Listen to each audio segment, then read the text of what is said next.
In today's video on effective searching, we're going to talk about how to combine different search techniques. Previously, we had discussed various types of search techniques such as using Boolean operators, phrasal searching, truncation, and today I'll also mention limits. But most searches are relatively sophisticated and have a complex relationship in the search terms. And in order to really effectively search, we have to be able to combine all of these different techniques so that we maximize our relevant results. One of the problems with crafting a complex search is that we often step on our own toes, meaning that if we just string together a big long search with a bunch of Boolean operators, our results won't be as good as we might have hoped. So here's an example. Say you're interested in camping or hiking in Arkansas. And so you put in Arkansas and camping or hiking into your search engine. What is the problem with this? Well, the problem is you're going to get a bunch of results that are just about hiking anywhere in the world that don't have anything to do with Arkansas, hiking in Arkansas. This Venn diagram helps to illustrate that. So I'm interested in the overlap between camping and Arkansas, illustrated here by the light blue. And I'm also interested in the overlap between hiking and Arkansas because I'm interested in camping or hiking. The problem though is when I phrase it in this manner, I'm going to find results about Arkansas and camping, so this part here, and then I'm going to find results about hiking or hiking. So that would mean this entire circle of results. So all of this doesn't have anything to do with Arkansas. This could be millions and millions of results. Instead, this is what I would need to do. I would need to use parentheses to indicate that I want the camping or hiking to execute first. And this way, I would have two searches that are conducted, Arkansas and camping, or Arkansas and hiking. That would be the overlap here and the overlap here, which is exactly what I want.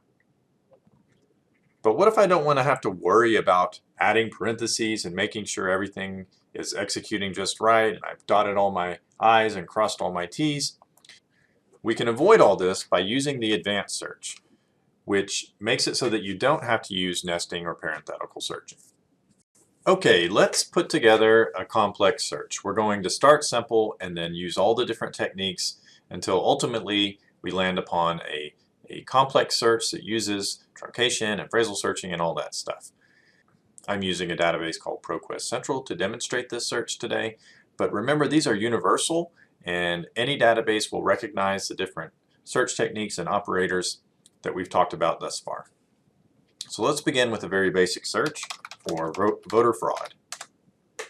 Okay, 366,163 results. How can we improve this?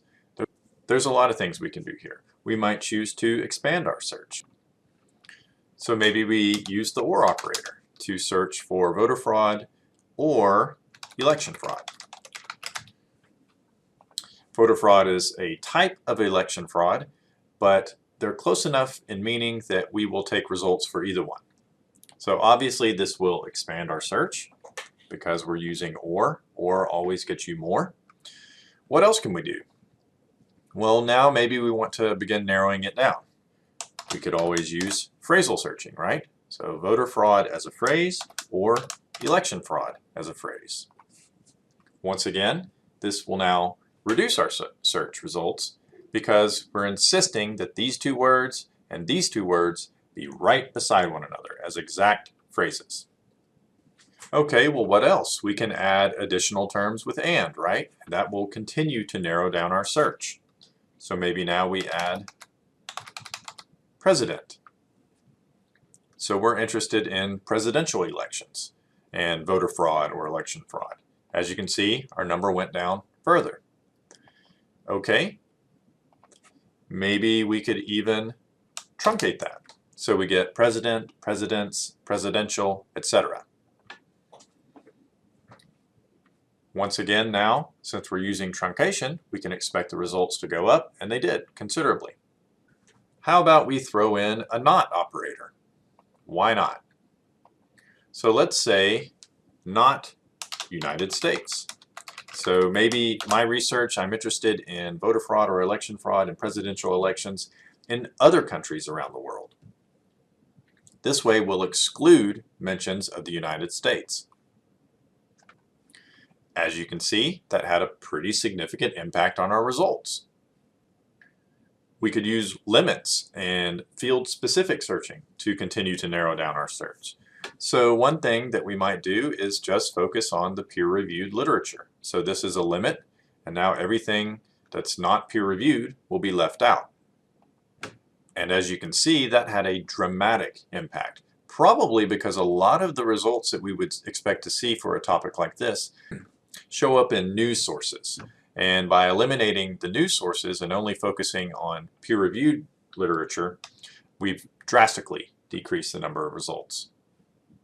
One last thing we might do to continue to narrow this down even further and to really try and focus on relevancy is to do field-specific searching. So maybe, for instance, I'm really focused on the voter fraud or election fraud aspect, and I want that to be prominently featured. I might, for instance, only make sure that those terms show up in the abstract, which is, again, the condensed summary, or maybe in the title. Obviously, if it shows up in the title, then it must really be about whatever that is. So let's go ahead and do a field-specific search in the document title. And now, maybe we've gone too far, only 4 results.